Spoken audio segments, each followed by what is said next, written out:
My name is Andrew Barris, and I'm one of the co-creators of this site. I'd like to give you a brief video review of a website that I used to help develop the site. This particular site is on the John F. Kennedy Presidential Library. They have a lot of very interesting resources, and there's a couple of them that I'd like to just kind of point out briefly. They have a nice overall summary of the Cuban Missile Crisis at the library, and they have a lot of behind-the-scenes documents. So anyway, you can see that they start to take you through day by day what actually happened. Periodically, they will have sound files. There are various meetings. It seems like some of the meetings were recorded, some weren't. There doesn't seem to be any real rhyme or reason as to why they were recorded. So like there's a morning meeting and an evening meeting, and you can actually listen to them. They're not terribly great audio, since it was pretty primitive technology to do recording like that at the time.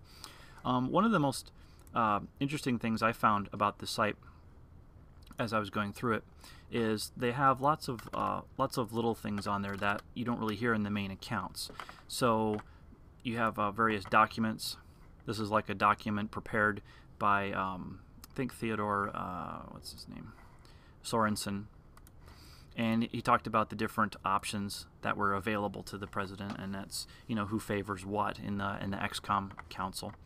And this is, all typed, and all these days it would probably be done by email or something, but back then, typed or written out or whatever. So it was kind of slow means of communication. I think probably the coolest thing about the whole site, if you scroll through a little bit further, you start to get to the actual letters that Kennedy wrote to Khrushchev and back. Now, the interesting thing about the Cuban Missile Crisis that I really found interesting is that it was right before they invented the actual hotline, the red telephone or whatever they call it. It's actually not a red telephone, but the hotline between the U.S. and Russia, or the Soviet Union. And the actual Cuban Missile Crisis is what caused them to create the hotline, because up until that point they were just basically sending letters or talking to embassies and so on, and so the communications between the different factions was actually one of the things that contributed towards the escalation of the crisis. But you can look at let's see here. Here's the different letters. You click on one letter and it actually takes you to a list of all of them. This is really interesting to me, because what this actually is you can look at this and you can say, okay, this is a guy on the other side of the world who's got his finger on a nuclear arsenal like me, and how do I read into this? I mean, now with hindsight, we can look at this and we can understand, okay, this is what they were actually talking about, but really it was very difficult to get a clear picture as to what really was going on.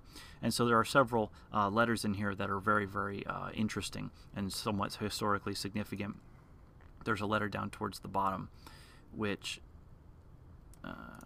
October 27th. This is the second of the two famous Khrushchev letters that he sent. This is the one that a lot of people actually think that perhaps Khrushchev didn't write or was under pressure to write. This is the one that was fairly hostile that they ended up choosing to ignore and just went with the first letter, which was before this. So it's very interesting to read them and see if you can read between the lines and kind of put yourself and say, well, if I had gotten this, what would I think?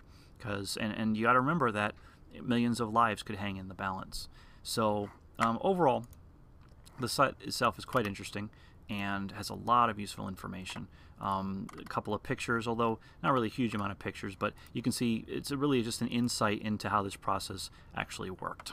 So go ahead and enjoy it. If you just go to jfklibrary.org and you can search for Cuban Missile Crisis, and you can find out. It's a quite interesting site.